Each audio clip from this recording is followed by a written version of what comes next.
and throwing your poop and pee in the street type of thing. Okay. And yes, that was the Middle Ages. All right.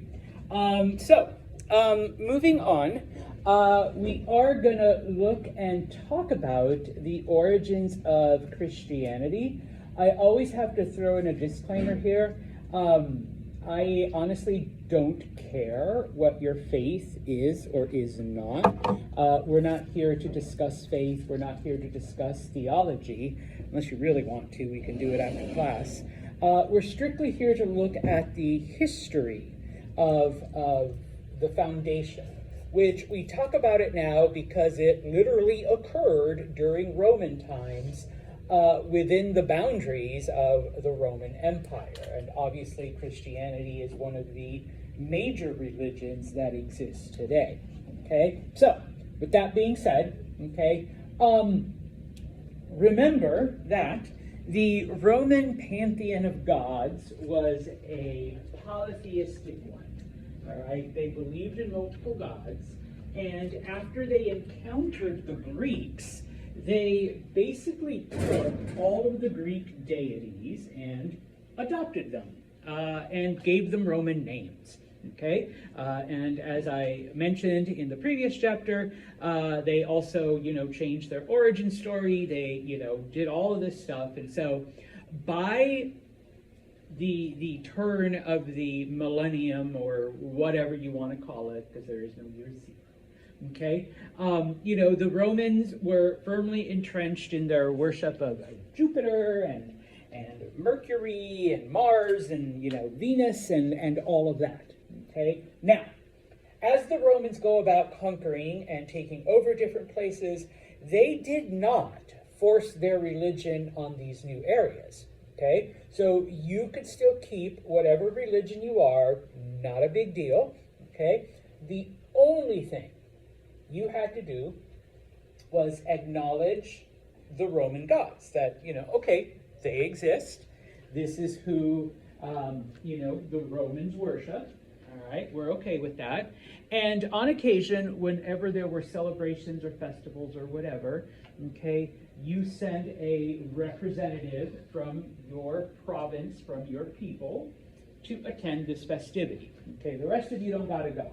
All right, but you do have to send at least one representative. That was it. That's all the Romans asked for. Now, for the most part, this was fine with the various areas that came under Roman rule. Until we get to Judea, okay? Remember, Judea, right here, the province that, it existed during Persian times, and it was conquered by Alexander, and now it is a part of the Roman Empire, okay? Comprised predominantly of the Jewish faith and the Jewish people, okay? Now, just like everywhere else in the 40 provinces, the emperor appoints a governor, okay? So we have a Roman governor over Judea, okay? The governor's Roman. Doesn't understand Jewish customs, Jewish faith, Jewish traditions, whatever, okay? And so, as I mentioned before, okay, the Roman governor takes on an advisory board, a group of people to guide him, to give him counsel, to let him know what's yes or no or what to do, okay? And this group becomes known as the Sanhedrin, okay? So the Sanhedrin were this board of advisors, if you want to think of them that way, that kind of helped out the Roman governor in administering and in, hopefully not offending the Jewish population of Judea. Okay, now, when we talked about the Israelite religion, okay, what was unique about it? Yes, they were monotheistic. They're the first monotheistic group. And from the Israelite religion, sorry, the marker isn't marking, okay, we eventually arrive at the Jewish faith, okay, over thousands of years. And so, they are monotheistic as well. Okay? The problem with you monotheists, or anyone who may be monotheistic, is this refusal to acknowledge these other gods, which once again, the Romans weren't asking the Jewish people to worship them, weren't asking them to convert, just acknowledge that they're there, and when we have a celebration in honor of one of them, we send a representative, and that's it. Okay? Well, obviously, some Jewish people, the elite, members of the Sanhedrin, went along with it, but the majority of the Jewish population were like, well, hell no. No, there's only one God, and that's it, and we can't acknowledge anything else. Okay? Now, I've mentioned this before. Amongst any kind of faith and any kind of belief, there will always be different groups with slightly different beliefs, from the more conservative to the very liberal, all within the same faith. Okay? There was a group, and we've mentioned the Maccabees before, because they rebelled against Alexander and then later on against the Seleucids and created their own mini-state. By now they've been conquered. Okay, the Maccabees continue to be militaristic. They continue to be, trying to create, bless you, an independent Jewish homeland. Bless you again. And one of the things that they've taken from their faith and from their scriptures is that someday a Savior is going to come. Okay? But because the Maccabees are militaristic, they're expecting a military Savior. That at some point, this buff, ripped, jacked, whatever you want to call it, with six-pack abs, is going to come, pick up a sword, raise an army, and go and defeat the Romans and overthrow them and create a Jewish homeland. Okay? I like to call him military Jesus or six-pack ab Jesus or buff Jesus, whatever, however you wanna interpret it. Okay? Now, once again, not here to talk about faith or anything else. We're going to try to stick strictly to the facts as have been recorded, both in historical stuff and, New Testament-ish type of things. At some point, somebody named Jesus is born. Okay? He is a preacher in Judea. Okay? He was not Christian. Okay? He was raised a good little Jewish boy, and originally the group of people that followed him were just another sect of Judaism. Okay, so just add one more Jewish group to this. Okay? At some point in his teachings, he is arrested, and he is arrested and charged and tried for treason. Okay? He's convicted of it, and so the penalty for treason is death. And so he was crucified by the Roman governor. Now, once again, okay, being killed up on a cross was nothing special, because that is how the Romans executed everyone. Okay? That was their preferred method. Just like the Amorites threw you in the river, okay, or the French would build a guillotine and cut your head off, all right, or the Israelites threw rocks at you until you died, the Romans would hang you on a cross, all right, because it was slow, it was painful, okay, and it took you a long time to die. All right, and you suffered the entire time. Okay, whatever. Okay, so he's executed by crucifixion. All right. At this point, then, and once again, I don't care what you believe, his followers, the people that listen to him, claim that he rose from the dead. Okay. And so from that point on, the people that had been his most devoted followers begin to share all right? His ideas and his teachings and his, whatever. Okay? Now, originally, this Jewish group remains a very, very small following. All right? Remember, the Maccabees, along with other Jewish groups, were expecting a military savior. All right? Instead, they get someone talking about love everyone and feed the hungry and clothe the naked and help the poor. All right? Not exactly the military strategy they're looking for. Okay? The Sanhedrin sees him as a threat to their power. Okay? And of course, the Romans don't listen, and, so what? Some weird monotheistic group wants us to give up Jupiter and all of that. No, we're not going to do it. Okay? But then, several years later, a man named Paul, comes along. And no matter what story you want to believe, let's just say somehow he's converted to Christianity. He becomes a follower, all right? Paul never met Jesus, okay?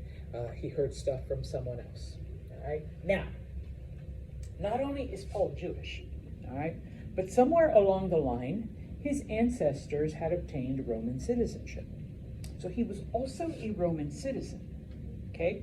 And if you recall the list of things that we wrote up here, on Friday, about all of the perks of being a Roman citizen, it is Paul who takes this little teeny tiny Jewish group and expands it into a much larger following because of this Roman privilege, Because now Paul can travel beyond Judea without being stopped, to teach other people. If Paul is arrested, which he actually was, all right, remember, he can appeal his conviction, which he actually did at one point in his life. Jesus was condemned to death, can't appeal it. He's not a Roman citizen.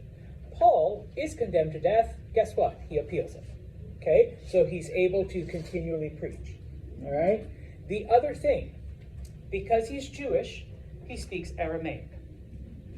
Because he's a Roman citizen, he speaks Latin. Because he's part of the elite and upper class, he also speaks Greek. I've actually had an argument with someone about this.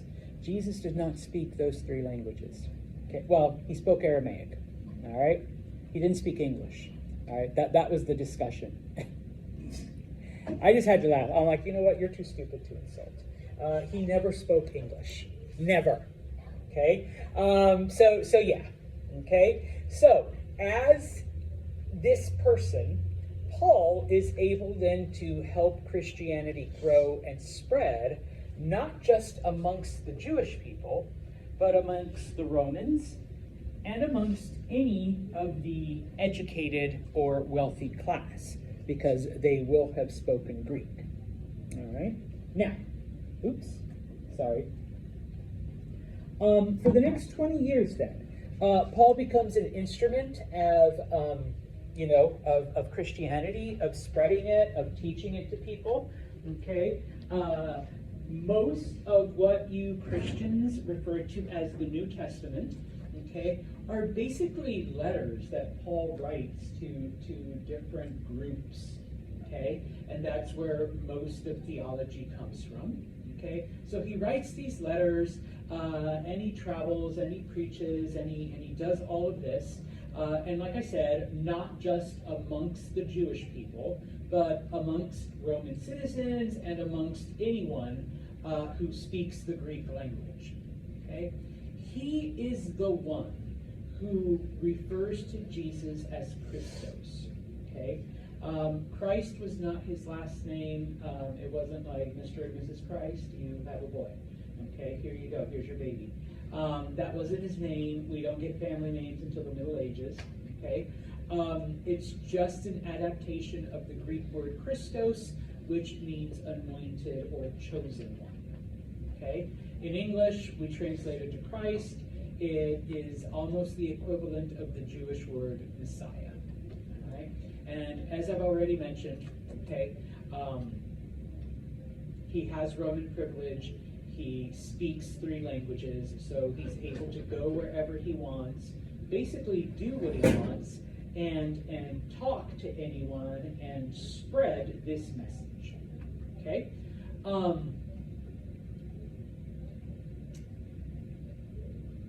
The Gospels, because the New Testament is made up of Paul's teachings and Paul's letters, which is the bulk of it. But the Gospels, the things that actually talk about Jesus' life and works and whatever, just as an FYI, those are not written during his lifetime. Jesus never wrote them down. His immediate followers didn't either. Okay, those are written many, many, many decades later. The earliest work, and this is just from what I've looked at and what most scholars agree on, the book of John is the closest one to Jesus' life, but it was written about 45 to 60 years after his death, okay, type of thing. All right. I try to think about things that happened 40 years ago because I'm in my 50s, and I'm like, shit, I can't even remember. What did I eat for breakfast this morning besides coffee? I don't know. But if you asked me to write something that happened 40 years ago, which I would have been early teenager, all right, I honestly couldn't tell you. You know, trying to November of when I was 11. All right, or something like that. For you guys, you're like, whatever, Santos, that was just a few years ago. No, for me, it was like 4 decades. Okay, so yeah, okay. Now, amongst all this, and this is where, when we talked about the Hellenization of Egypt, the concept of baptism, or immersing yourself in water to renew your covenants with your God. All right, we see the absorption of that Egyptian bit. In addition, the whole good versus evil, rewards versus punishments, is a Zoroastrian idea. I've actually sat, and if anyone here is Jewish, you can correct me, with some Jewish scholars and friends, and the whole concept of hell and the devil is not a Jewish thing. Okay, so, you know, it kind of comes from these other ideas that come later. All right, now, remember that many of the old Jewish scriptures were translated from Hebrew to Greek. Everything that's in the New Testament was written in Greek. Okay, wasn't written in Aramaic, wasn't written in English, it was written in Greek. And so because of that, is able to be spread throughout everywhere, because at this point in time, remember, not just the areas that Alexander conquered, but beyond that, throughout all of the Roman world, throughout all of Africa, northern Africa, throughout Persia, and even into, you know, India and what today would be Afghanistan, all of them also speak Greek. So this message that Paul has is able to spread into all of those areas. Okay, so we do see the spread of Christianity. Now, okay, this message does appeal to people. Okay, there is a certain, you know, yeah, be nice to each other, you know, help each other, love each other, all of that peaceful stuff. Okay, but please be aware, number one, okay, Jesus himself only preached in Aramaic, and he only preached to the Jewish people. Okay, it isn't until Paul comes along that he is not only able to preach to Romans and to anyone who also speaks Greek, but, okay, number one, people outside of the Jewish faith really don't care about a Jewish savior. All right, they're like, so what? Okay, kind of like when Buddhists try to spread Buddhism to non-Indians. Okay, I don't care because I don't believe that I'm going to reincarnate. I don't need to get to nirvana. When I die, okay, type of thing. So Paul changes the message so that Jesus is now no longer just a Jewish savior. And remember, the Jewish people were kind of waiting for a slightly different type of savior, so even they messed up the message. Now, Paul appeals to them by saying, no, he may have been born Jewish, but Jesus is a universal savior. He's everybody's savior, number one. Okay? Number two, he wasn't just this savior. He wasn't just going to come and, do this stuff. Jesus himself was divine. He was part God, and some Christian faiths, okay, he actually was God. He was the Son of God. Not here to discuss it, okay? But we make him divine, okay? And in that point, he's no longer just this person who was going to save the Jewish people from the Romans. It is at this point that Christianity becomes its own religion and not just an extension of the Jewish faith. Okay?